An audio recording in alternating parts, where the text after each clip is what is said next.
All right. Um, yeah, I was only going to do one Ronnie Hawkins video today, but after Mary Lou, that was just such a banger. I've listened to it already since from doing the last one. Yeah, I think that's such a great song. And I did want another song, but then like Todd has sent a couple more songs from his 60th birthday kind of bash, I think it is. Um, but yeah, this video, he'd sent this video too, which I thought, actually, I want to do this now and kind of see it's a tribute video, so it's like basically like a little short doc, I think. Um, so this would be good because this would give me more, yeah, just more info on him. Because to be honest, other than seeing him with the band and Mary Lou, yeah, I don't really know anything about him. But yeah, let's go.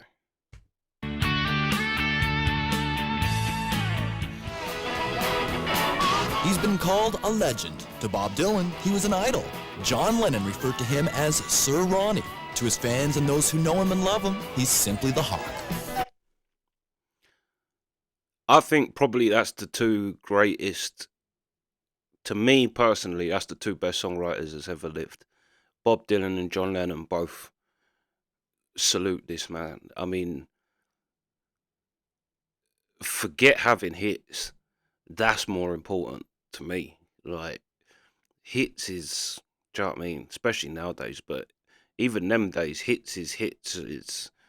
But the fact that Bob Dylan's got an amazing taste in music, like really he has, and obviously John Lennon is John Lennon, but that's my two gods of music, I think. And yeah, they give him the nod, which, to be fair, I can see it from just that one song. Ronnie Hawkins was born January 10th, 1935 in Huntsville, Arkansas. By the early 50s, he and a handful of others like Elvis Presley, Gene Vincent, and Eddie Cochran were fusing country music with rhythm and blues. 'Cause no one else can love you, baby, like I can. They called the new sound rockabilly, paving the way for rock and roll. At the time, it didn't go down very well with many white Southerners. Just a very few of us, just happened to like that music. And they tried to crucify us for liking it. I know how it feels when you sing it. I know what it does to you. And I know the evil feeling that you feel when you sing it.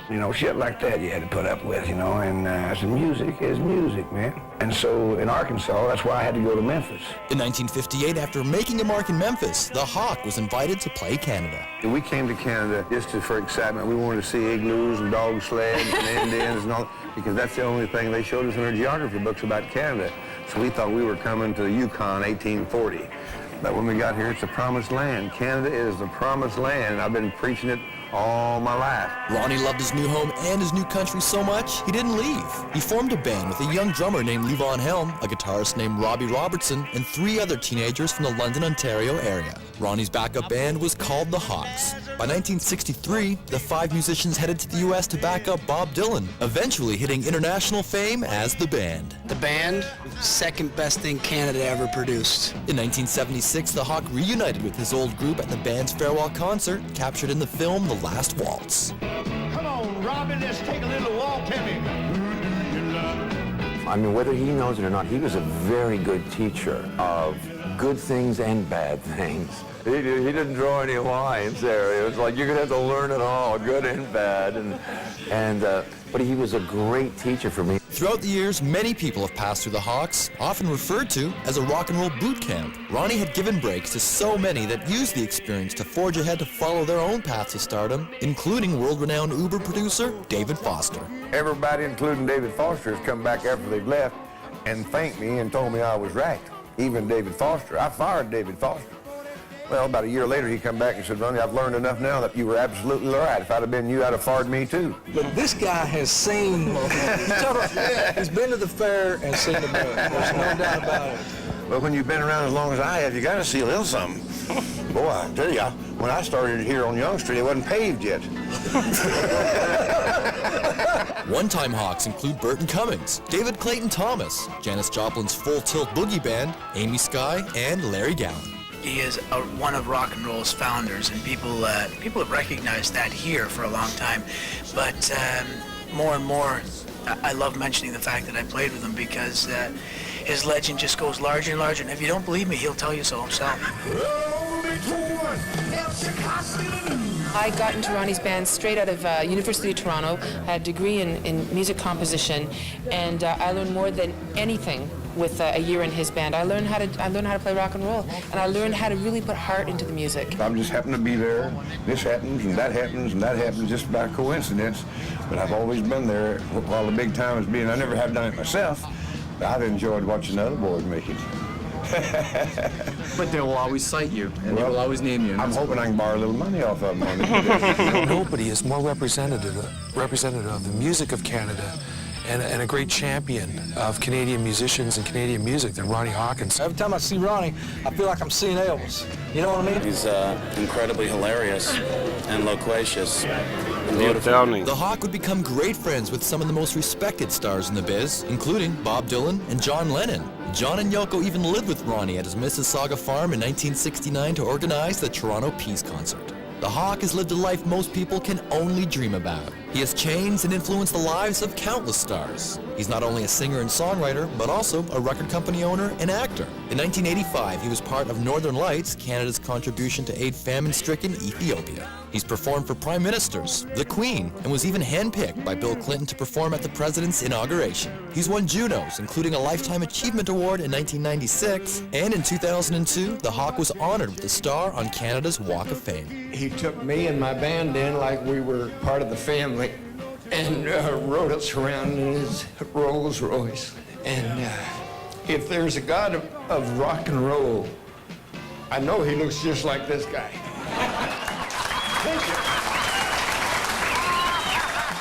Can there be an end ever?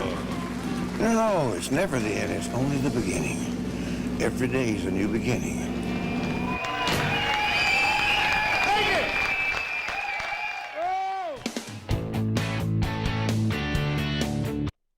Do you know, I'll tell you what, Todd has been smashing it with the requests. I'm a huge fan of him already. Just even from that. I mean, I love Mary Lou. I loved his Who Do You Love with the band. But just watching this, and even him saying something like, I've never made it like big, but I got to watch other people make it big. Like, pretty much in that performance with the band,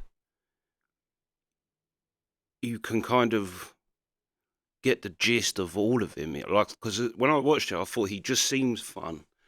He seems like he's like just a good person. And then Todd likened him to Eddie Vedder in that respect. Like, I mean, it blows my mind still that Eddie Vedder's just, he knows everybody. Everybody. I've watched the thing with him and Bruce Springsteen. I've watched, do you know what I mean, Gord Downey even. They like everybody I've come across since doing Eddie Vedder. Eddie Vedder's mates with him.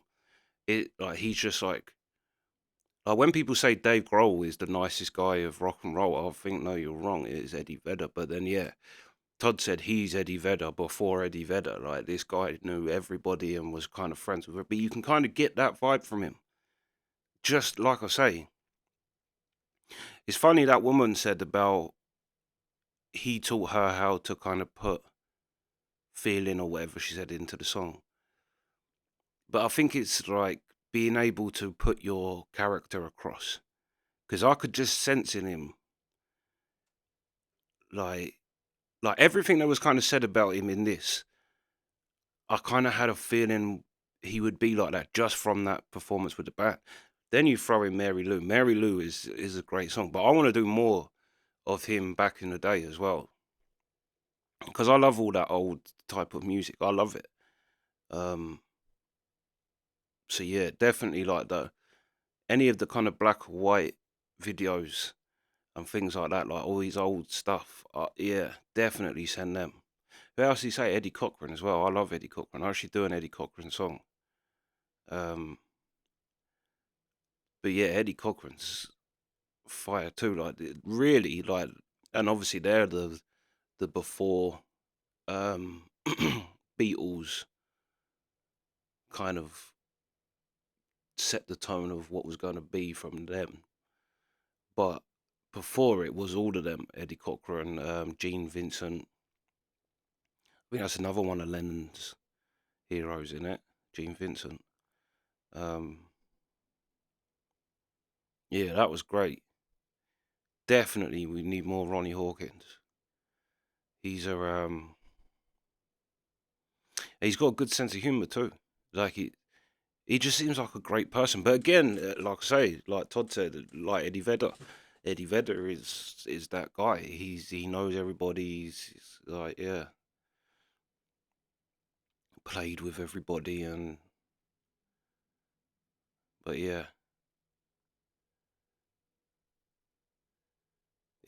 we're definitely gonna have to dig a hell of a lot deeper into this man. Hell of a lot deeper. I can already see he's a legend. But I'm not gonna listen to any other of his songs until I react to them, which is gonna kill me. It's gonna be another Chris Cornell in that respect.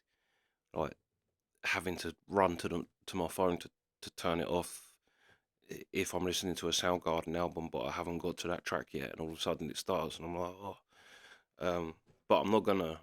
But any of that old type of stuff, like it doesn't have to be a hit. Well, I think people know that with my channel, it doesn't have to be hits for me to react to it and enjoy it, because I mean we've done